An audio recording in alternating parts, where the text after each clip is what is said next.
Hey guys, it's Roku here with a quick message before the podcast starts. We've actually got a couple of announcements to make today. Today marks 3 months since the podcast started, and I just want to say a huge thank you to everyone that's been supporting so far.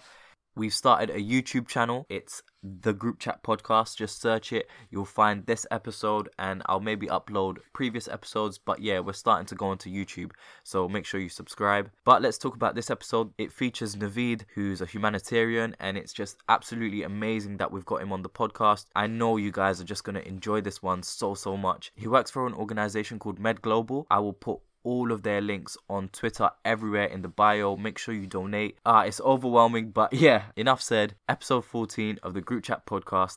Please enjoy. Welcome to episode 14 of the Groupchat podcast with me, your host, Ruku. So for today's episode, we've got Naveed on the podcast, who provides humanitarian aid to countries like Syria, Rohingya, and it's just going to be a brilliant perspective onto the podcast. So Naveed, do you want to introduce yourself?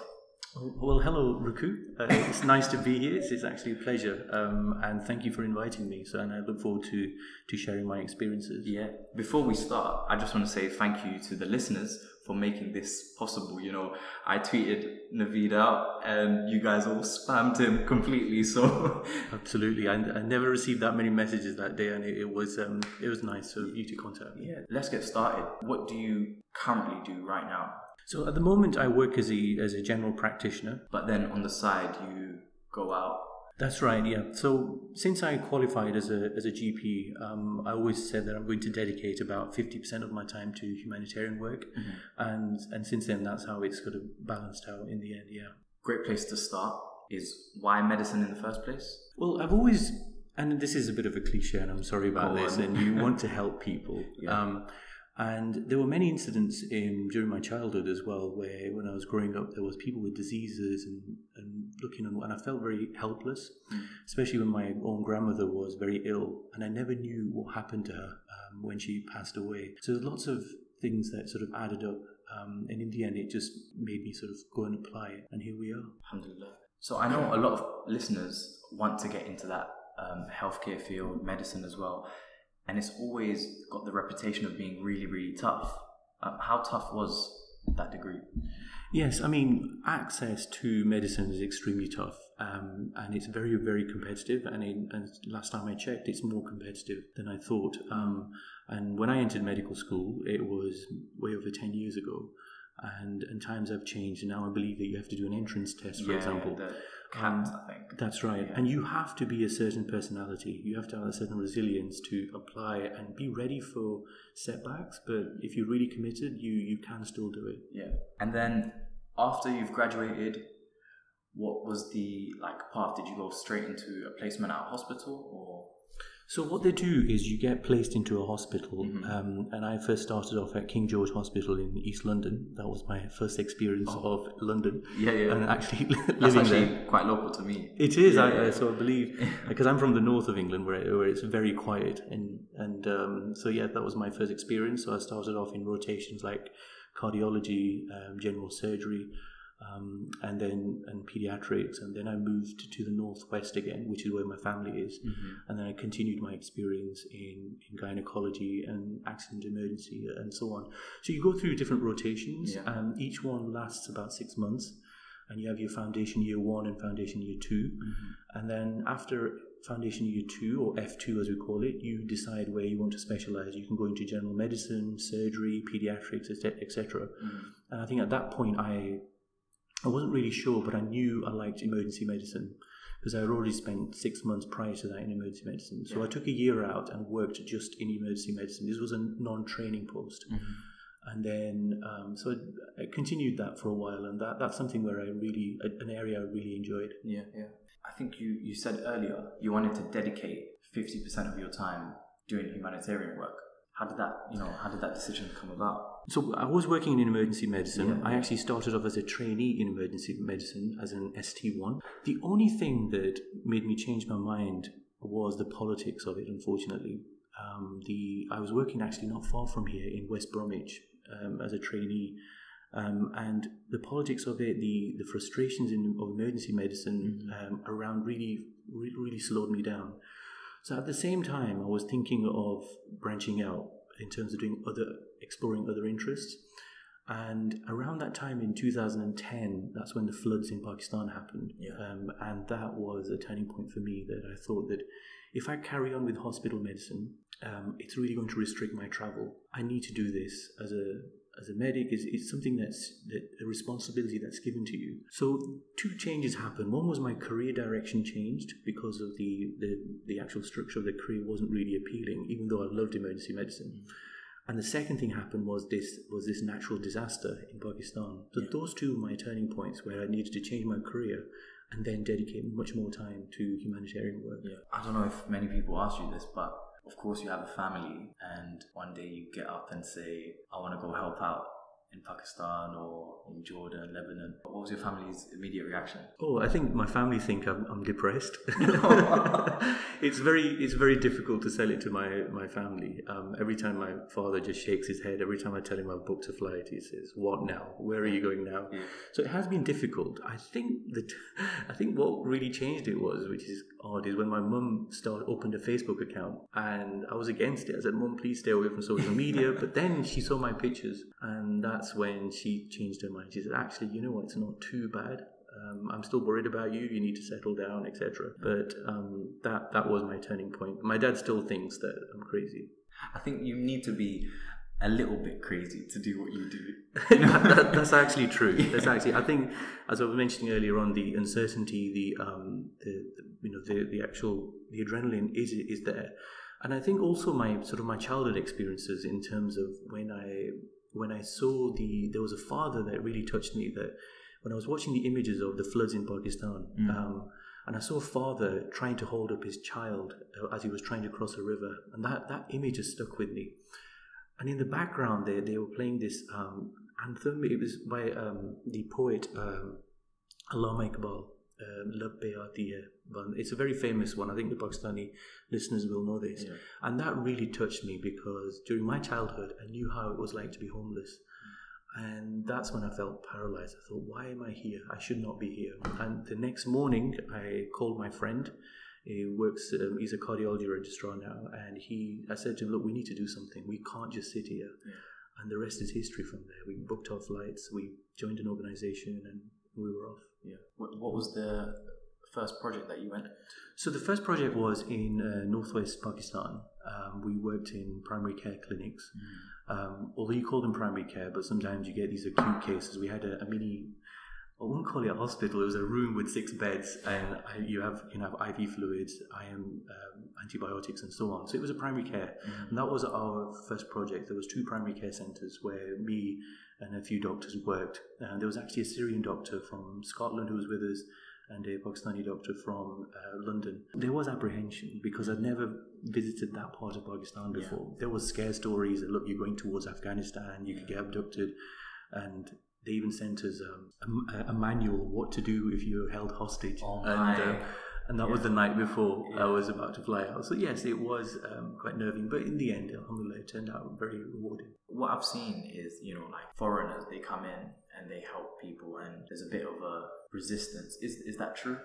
That's a very good question, actually, and that was my apprehension, because the way I look, as you can see, I shave my head, and I've got this bulky structure. And when I was there, they thought I'm American, and they said, "Are you American?" I said, "No," and thankfully I knew a few Urdu words, and I could convince them. And there was apprehension at first, especially in the Pashtun culture. They're very conservative.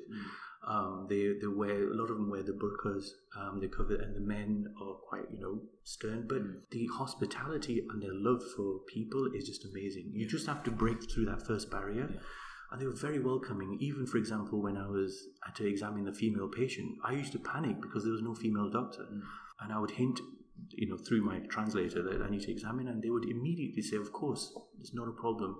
So yes, initially they do that, but there were 1 or 2 kind of incidents which we thought, right, our security or safety is at stake, and that was one incident where, for example, when we drove into the motorcyclist drove into our van. We were on our way to the clinic, and the villagers gathered, and the man was on the road bleeding, and 2 of the doctors already left.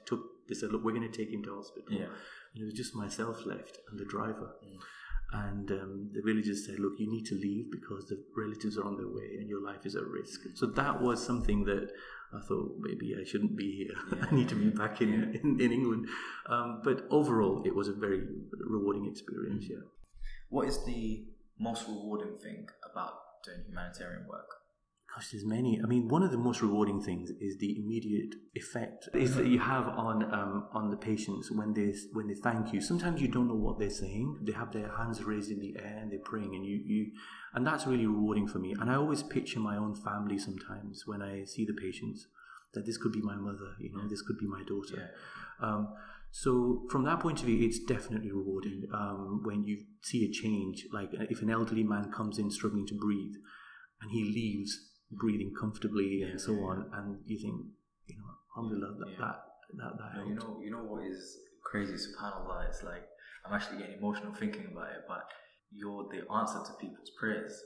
People are praying and you come in I'm guessing you wear a nice white lab coat, do you? No. I mean, I wear scrubs. Scrubs are easier to wear. Okay, I have to be honest, but yeah, scrubs are easier. Right. I tried to wear salwar kameez when I was in Pakistan because it was, I don't know, I just looked really odd. I looked, it does help being there, but I would say without Allah's help, I would not be there. I'm just a means for them to get help. Yeah. Absolutely. This is something that all of the listeners want to know, is that seeing pain, does that have an effect on you and your mental state? An honest answer is yes. When I first went there, I thought I could handle it. Because when you work in accident emergency in your early part of your career, you think you can handle anything because you've seen knife wounds and all sorts of people dying in front of you. But it's not the case. You're never, ever prepared for humanitarian work. I think one difference in humanitarian work is that their whole lives have been destroyed. They've lost everything. And in the end, you see thousands, throughout your career in humanitarian, but there are some that really stand out. And it's really hard to continue sometimes. Like the Rohingya, the latest, the Syrians, what happened to them when they describe their torture to you, you don't normally see that in an emergency department in England. But when you're out in Bangladesh or on the borders of Syria, what they've lost is everything. When I was in Bangladesh on the border with Burma, when she said to me that they broke my arm, they asked me, which arm do you use? And she said, I use my right arm, and they broke it with metal rods. And then she comes to you with a bent arm and she's saying, can you fix it for me? And I said, how long has this been like this for you? And she said, I've been in this state for the past 3 months. How do you do that? Or when you see a healthy woman walk in and you think, actually, thankfully she's fine. But when she lifts her shirt, there's knife marks on her skin. And I said, how are you? And she'll tell you that it was the Burmese soldiers who cut me one by one, and they said to me, we're leaving you with a memory of us so that you never forget us in the future. Naveed, you telling me that, I don't know why my immediate reaction is anger. Yeah. You just feel pure rage. Yeah.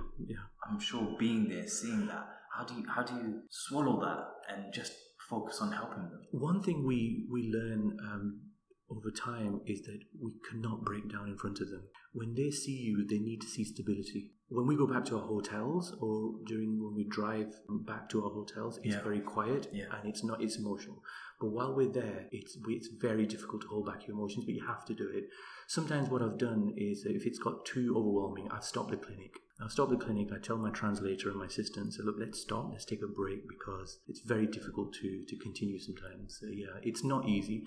And I would like to say, after going to like 22 different missions, medical missions, I would like to say it's getting easier, but it's not. It's getting harder and harder. Yeah. All these 22 missions, you call it, are they all through this organization that you're with, and you say, oh yeah, I'm up for that? Yeah, so before, it's been about 3 or 4 different organizations I've worked for. So one was Doctors Worldwide in Pakistan. Then I spent a significant sort of chunk of my time with the Syrian American Medical Society. With them, I worked in Lebanon and Jordan. We used to fly out every 3 months. Since I've joined MedGlobal, I work as a director now, which means that I go there to work out other issues such as visas for our doctors, signing contracts or memorandums of understanding with local NGOs. Like in Bangladesh, you have to partner, and I'm assuming you're Bengali background. It's similar to Pakistan. There's a lot of bureaucracy. There's a lot of frustrations. So you have to partner locally. Because I guess you can't just fly out and set up a... Absolutely, that's right. And you know what? I think that's a good thing that they don't allow that. Because many aid agencies go out there for, I'm sure with good intentions, but they set up sporadically where there's no coordination. Sometimes we've met unqualified doctors, for example. When I was working in Greece, we found out there were the so-called doctors giving medications which were all wrong. They were overdosing children. I shouldn't say, well, it does kind of frustrate me is when you see, for example, even medical students, and this is why I want to mention this is important, is that make sure you stay within your means in terms of your knowledge. And if something is not, if you don't understand something, just learn to say no. I'd prefer it if you do not treat a patient and say, look, I can't help you, then treat that patient and harm them. So yes, it is difficult. What do the locals say when you're there? Do they, parade you as heroes, or do they bring you in, invite you for coffee? Or absolutely. Their hearts, there's something special about them. I was recently I was staying with a doctor who was my childhood inspiration, and he said to me, Naveed, do you know what? These people are closer to Islam than us.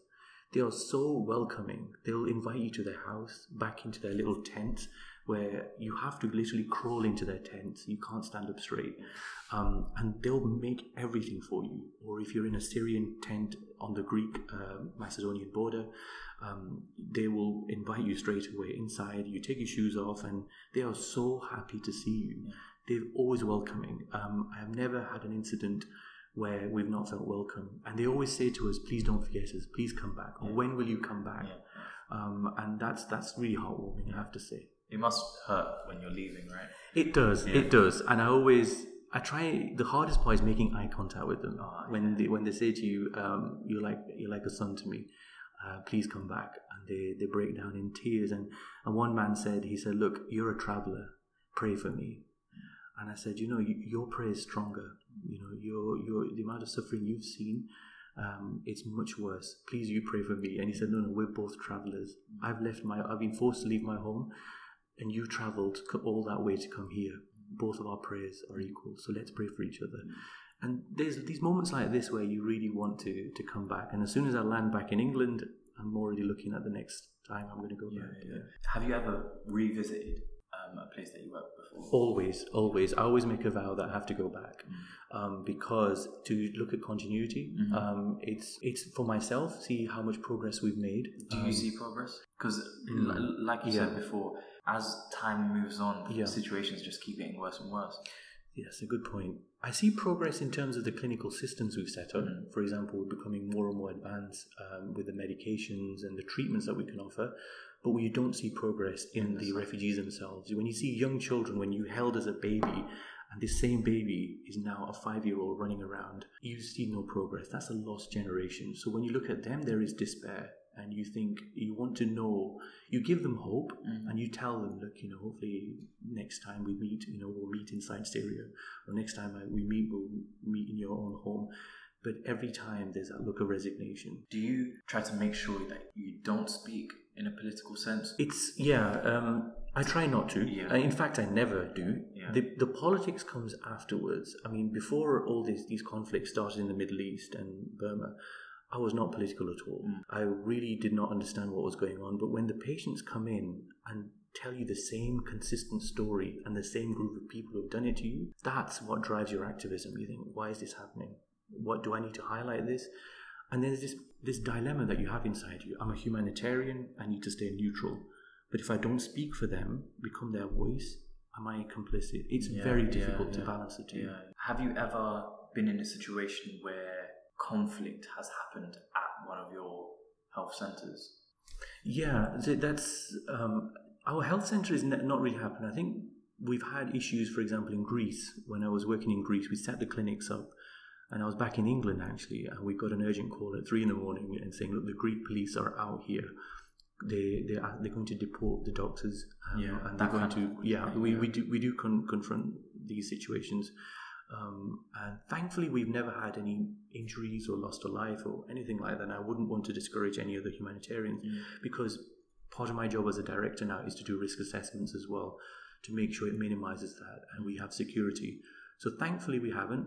We just sent a surgical team to Yemen, and I said, how are you there? He said, well, every night we can hear the bombs going off. Everyone's carrying guns. We're about 50 miles from the front line. And just pray for us. Tomorrow we've got about 8 complex cases in theatres.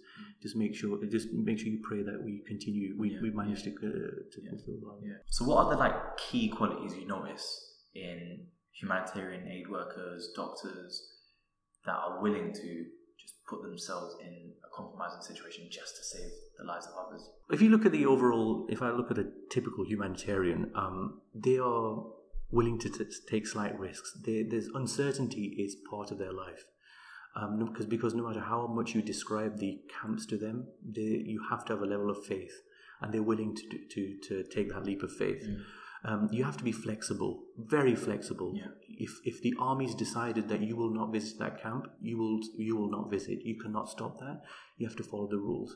Or if you've been held at a checkpoint for nearly 2 hours, you have to have that patience. So patience is really important as well.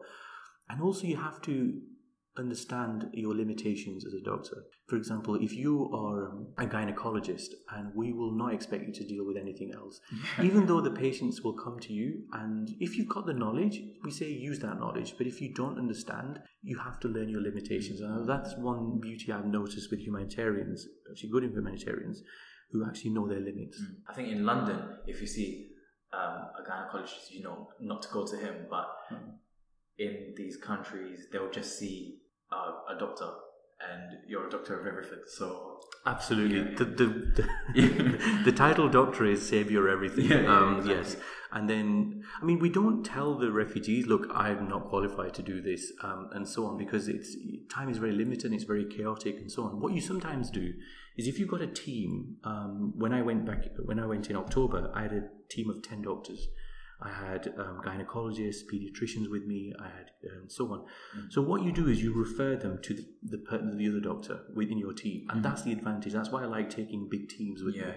This is a question in terms of like your future. Do you see yourself continuing this line of work? You see, I've had this personal dilemma for a long time, but I have realised that I cannot do this forever. I do need to cut down. Every time I say that, I end up booking 3 or 4 flights to different countries. So have you got somewhere coming up? So next we're going to Pakistan in July, and then after that we're going to Lebanon in September, and then possibly Yemen in October. We're taking a bigger team this time. So every time I say I'm not going to do it, I end up doing it. So I'm really struggling. But I will eventually have to cut down. That's the bottom line. Okay. I think it's been amazing so far. We've got a lot of questions from listeners. So let's run through those. Okay, so first question. You said that, you're working half and half, doing humanitarian work and then GP work. How do you get a sufficient amount of income to keep going? So that has been difficult for me to balance. If you really have to be financially stable, and alhamdulillah, the job of a doctor does pay relatively well. I can fund it from that point of view. I've not got myself into debt or anything like that. It's just you just have to be strict sometimes. And I guess something to think about if you want to go down this line of work is that you have to make sacrifices.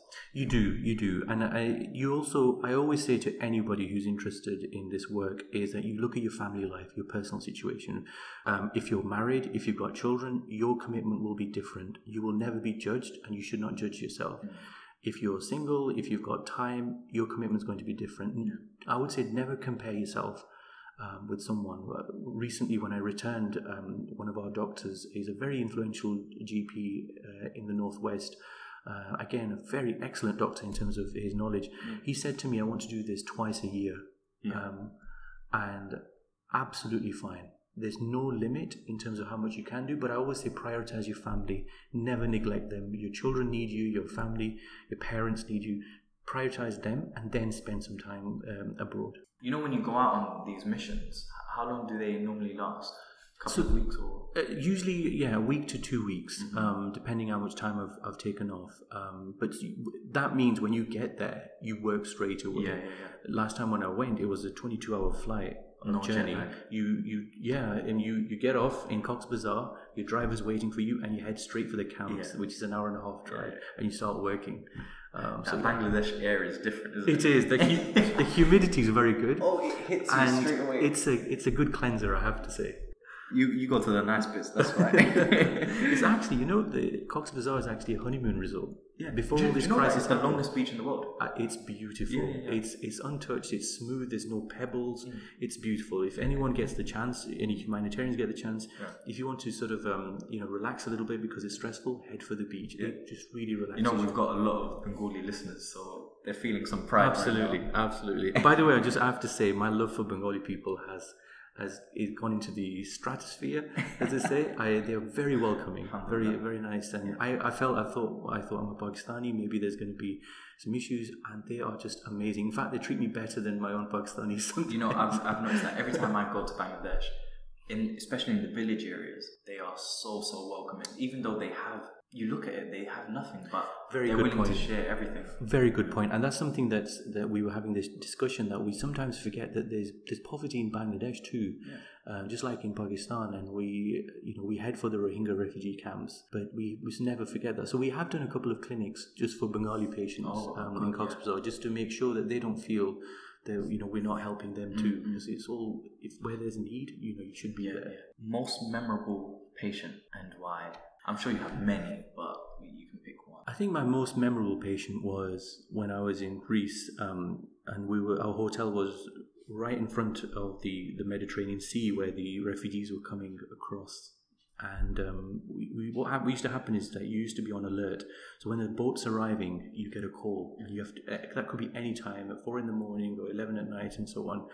And I remember when I was woken up at 2 o'clock in the morning, you just sleep in your scrubs, and you have your medical equipment right next to your bed, and you just run out and you get into the van and you head for the beach area to get the boat. And I remember meeting one Syrian lady, and I met her, and she said, "Is my child safe?" And she was pregnant. Because I had my translator with me, and I said, hopefully we'll make you better. And when I looked down, she was bleeding. She was having a miscarriage. And at that time, she went on to have the miscarriage while I was there. And I'm never going to forget that moment where I reassured her that I will help you, and I couldn't. And I could not stop apologizing. And she was just, broken. She broke down, and her husband was in tears. And I'm never going to forget that. And there's been many incidents like that, but I hope wherever she is now, I'm hoping she made it to Germany. And Allah's given her, family. But that was something that she said to me, I thought I came all this way just so that this child inside me, this baby inside me, could have a better future. And I failed him. And that's when you feel helpless. So, inshallah, she's doing well. And absolutely. What is his motivation to carry on despite witnessing stuff like exactly what you just said? Sometimes you do feel it's a losing battle when you see thousands and thousands, and you think, how am I going to get through all these patients? But the motivation is that the promises you make sometimes, and when you see that suffering, that bond is for life. When you've touched that patient, when you've spoken to them and they've told you about their personal problems, it's for life. For example, when I'm working as a GP, when a patient is sick, I always say to that patient, if you're not well, make sure you come back and see me again. I need that continuity. And that transfers into a humanitarian situation. Once you've met those people, they will stay with you for life. And sometimes I've learned a lot from them too, from me as a person, about how patient I am as an individual, how lucky I am, and it really humbles you. So I think it was Yasmin Mujahid who said this, that you need charity as much as people need charity. No matter how wealthy you are, we need it too. What I'm thinking is, saving someone's life, as euphoric as that is, I feel like that doesn't last as much as not saving someone's life. That's right. And it's because when you lift your head a little bit and you look at the scale of the problem, you think that this is not going to end. Is my current treatment of this patient going to help? This patient that was collapsed in front of me, dehydrated, she's got the fluids back, she's walking back into the same disaster area where there's diarrheal diseases, and she's going to get dehydrated again. And that does cross your mind. You think, was it okay? This has happened, but what have I done in the long term? That's something I really want to work on, is to build something long term. Yes, definitely. Train local doctors, train local nurses, and not from an arrogant point of view that my knowledge is better, but from a point of view is that a lot of them are looking for work. There are unemployed doctors out there. Sometimes because they're so busy with their lives, they might not be up to date with the knowledge or something that we can pass on. And believe you me, we learn from them too, because their local knowledge of rare diseases we don't come across in England. So that's something, inshallah, I want to work now with MedGlobal, is to start training, and we've done that already. We've trained the nurses in Bangladesh. We've hired doctors as coordinators and so on, and that's something that you offer them that continuity to say, if you were to pull out in future, there is something there for those people. May Allah put barakah in that. So how can the general public help towards, say, MedGlobal or just the disasters in general? I think people are extremely generous. Before I started getting involved from a management level, I have never ever witnessed such generosity. Back in October, when I came back from Bangladesh, I spoke to our chairman, and we're a new organisation, and he said we've only got several $100s left in our account, and I thought, that's it, we're finished. We cannot continue this. And all of a sudden, we got a check for $40,000. Another person, here's my $20,000. The amount of generosity that people have inside them is just amazing. So first of all, I want to thank everyone who's donated, and people will support. And I think the support that people offer, and I think this was one of your previous podcasts, it's fundraising. It really, really helps. And I would also advise that if you know particular people who are going out there, your friends and so on, support those individuals, because you know you're supporting that person. Or if a doctor says, look, I'm going out there, support them. Or a nurse, when she's going out there, I'm sorry, I only speak I'm talking about anybody who's in the humanitarian sector that wants to go out there, support these people. Please do that. And we get a lot of encouragement through support on social media. Ultimately, we're human beings, and when you realise you're doing something good and people encourage you, it makes us want to do more. And so we thank everyone, and please continue doing everything you're doing. Question for Dr. Nav's podcast, please. What would he recommend that current medical students do in order to prepare for future humanitarian work? I would say be aware of what's happening in the world initially. I think that's very important. So, read the papers, watch the news and so on, so that you're ready for that, so that it gives you an idea. The other thing I would say is that if you have any modules that you can study, such as in global health or public health, they'll be very helpful. If you're going to do some travel, I think that's going to be helpful as well. You don't have to travel to refugee camps, just do some traveling so that you're ready for it. And I think after that, you should be fine. It is going to be difficult for you as a medical student to get involved. I am looking into taking a few with me, so for their experience. The problem has been that the situation is overwhelming emotionally, and some of them have not coped well. So that's why we put a freeze to that recruitment. But you can never really test that, can you? You can't, and I think the only thing that really stops me sometimes is that you don't want to spoil their career. I would not be able to live with myself if I was to return and find out that this medical student stopped training as a doctor because it was overwhelming. But you're right, it's difficult to do that. But I would say start preparing by being aware of global conflicts. You can attend training courses as well. There are some organizations that actually have training courses for medical students. Attend them and they'll tell you what to do in a humanitarian crisis. If you've got this knowledge, that will really help. Yeah. Could you ask the brother if it's possible for medics such as pharmacists to be involved in humanitarian work? Yeah, so what we actually had a recent meeting. I can only speak from a MedGlobal point of view, but yes, pharmacists should be involved, and they are. They don't go in large teams as say doctors do, but medicines management is very important. In Bangladesh, 80% of our stock now is bought locally. The challenging part is looking at the equivalent of a penicillin in the UK compared to an antibiotic in Bangladesh, which is a bit more popular and different names. So pharmacists can help us, can look for the nearest best drugs sometimes and so on. Yeah. Overall, do refugees want to go back to their own countries and make a change? So that, if I was to ask a Syrian, they will always want to go back. Yeah. There were some Syrians who refused to go to Canada. I know they refused to go to England because they wanted to stay close on the border with Syria because they said it affects their heart if it was taken away. They want to go back, but they know they can't go back if the regime, for example, is still in power. The people in Bangladesh, the Rohingya in Bangladesh, they do not want to go back. Yeah. They know what's happened to them. They've seen their family members burnt alive, and they want to save everything they can. So it depends on the situation. Do they have like some kind of plan? Do they see it as okay, I'm in Bangladesh now, I'm going to go here and here? Or do they just honestly are lost and going with the wind? They are lost. There is absolutely no plan, and it's that hopelessness, that's lack of clarity. And one of the signs of depression is a lack of clarity for your future. When I screen a patient with depression, and these are all people who are traumatized, so they've got all form of PTSD, and there's that hopelessness of no future. When you see young men without jobs, and that pride that you have as a man when you're working and providing for your family, and this man who has got no future, it's terrible. There's no prosthesis for that. There's no treatment that you can offer this person that will alleviate that suffering. So yes, the lack of hope for future is one of their killers internally. So this next question, do you use any coping strategies to deal with what you witness? I haven't really come up with a decent coping strategy yet. I try and do is that I just try and get on with my life when I'm back in England. But you do get flashbacks. You do think of them when late at night. How would they be? You think of the refugees that were living under an umbrella or out on the road, and I have a roof over my head. So you get flashbacks.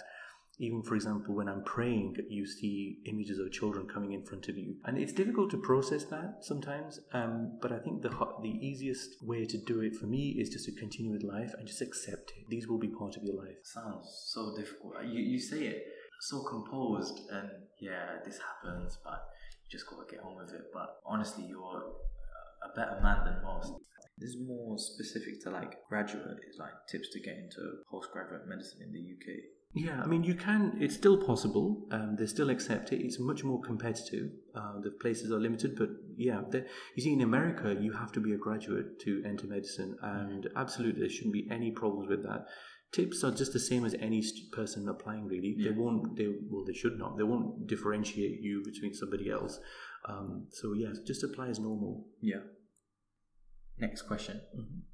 How do you advise female medics to get involved with humanitarian work? Is it possible whilst raising a family? It's absolutely possible while you're in fact, we have many females on our medical missions. Sometimes it's a blessing to have a female because of cultural sensitivities. When you need to examine, they would prefer a female doctor. Yeah. It's absolutely fine. What we've done at our MedGlobal organization is to offer weekly assignments because you can't take off 2-3 weeks at a time. So what we do is that we allow you to come just for a week and you work for about 4 or 5 days and you'll see about, 50 to 60 patients a day and you will go back. So female, you're most welcome. The only thing I would say is that as a female, we just have to be extra careful. We would never send females on their own without male, no matter how difficult it is. We send everybody as a team, males and females, so that we're looked after. So if you're a female and you want to go out there, look at the organization.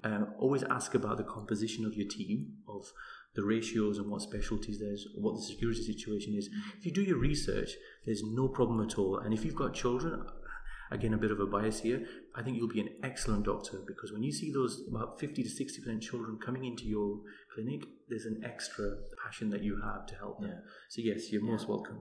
For me, even beforehand, I felt like humanitarian aid, you have to sacrifice 6 months and you're off.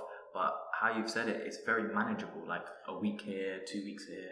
So you can still have a life. Definitely. And there are some organizations like MSF. When I got accepted by MSF, but when they said we need a minimum of 9 months, I could not do it. I could not stay out. I'm Asian for a start. Yeah. And 9 months away would be difficult. So yes, it's difficult. Some organizations need longer term commitment.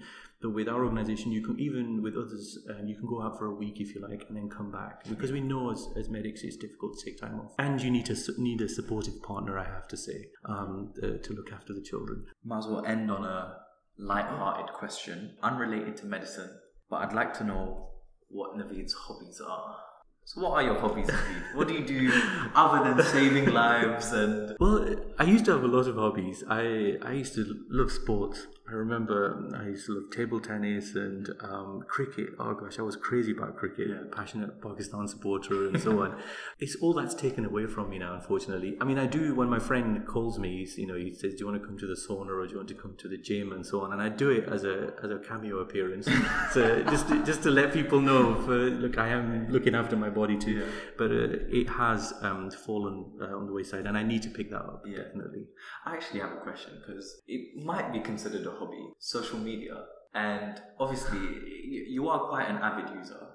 Yes, I think you see, social media is interesting. It's something that you really don't like, but you have to accept it. Yeah. Because one thing I will say is that you have to be very careful. It can suck you in, and you can become very addicted to it. Tell me about it. But social media gives me a lot of information of what's happening in the world. This Rohingya crisis, I did not know I didn't even know Rohingya existed until I saw the Twitter feeds of one or two people from Bangladesh telling me what's happening. So it's very helpful. Gosh, if I said that was a hobby, I would be a very sad man. Well, that's your Twitter handle, sad man. Yes. Okay. Well, there's a free plug there for you. But yeah, I would be very if that was my hobby. So, but yes, I do. It's interesting, and I like the diversity out there. Do you feel like using social media helps promote, say, MedGlobal, or like the campaign that you're running? Yes, definitely. I mean, without social media, our organization would cease to exist. I mean, we've only started in August last year, where that's how new we are. One of the founders, Dr. Sahlul, he's a Syrian American, and he worked inside Syria. He's from Homs, and he was former SAMS president. But when he called me, he said, "Look, we need to branch out of the Arab world and work in other areas." But without social media, we would not have that coverage. Without social media, we would not have doctors signing up. They would say to you, "Yes, we heard about your posts, and we read your posts on Facebook or on Twitter. We'd like to sign up." Yeah. Other than that, we would not be able to do that. And now we've got a bank of about 160 doctors now, where we can call upon them when we need to because of social media. So there is power out there. Honestly, social media is so powerful. It's gotten you in front of me today. Definitely. Okay, so that's the end of the questions. What I always ask my guest is to give like a parting advice. So the advice I would give is that there's going to be a point around that age of between 18 to 22 to 24 when you've got uncertainty. You don't have a sense of direction, you're lost, you just don't know what's going on, and it can be very depressing. I would say to you, don't give up. It's your brain, it's your life being reorganized in front of you, but you just don't have an answer yet. As human beings, we like an answer, we like definition, we like to visualize where we are, and when we don't see that vision, that's when we feel down and isolated. So stay with it, don't give up. And also, when you have a certain dream or an aspiration, you're going to get a lot of advice from people. There's going to be some positive, some negative. Don't be too dismissive. Sometimes it's good to listen to others, but at the same time, if you've got the conviction, you can do it. And if someone like me can get into medical school, anybody can. That's if you want to get into medical school. But I want to say that it's not all about doctors. It's about us as a community. A social worker, a historian, an investment banker, a wealth management consultant.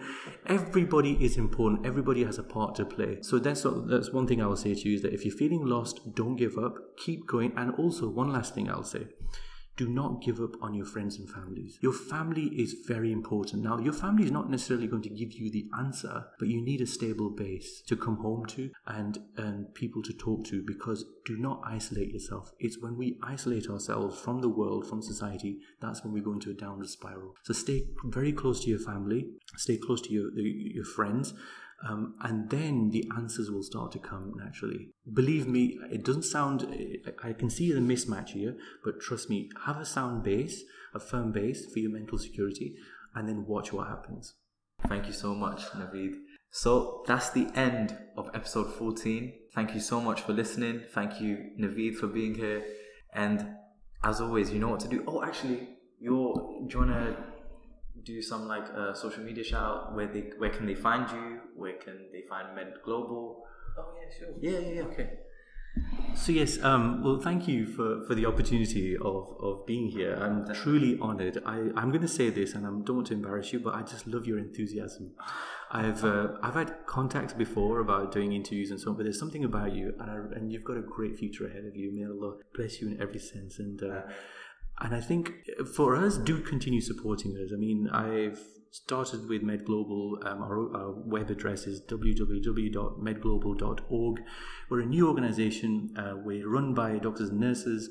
And if you continue supporting us, we'll continue doing our work. And thank you very much once again. Okay, so as always, make sure you follow on SoundCloud. Make sure you subscribe on iTunes and follow the Twitter. It's @WeAreGC Podcast. That's the end of episode 14. Thank you for listening.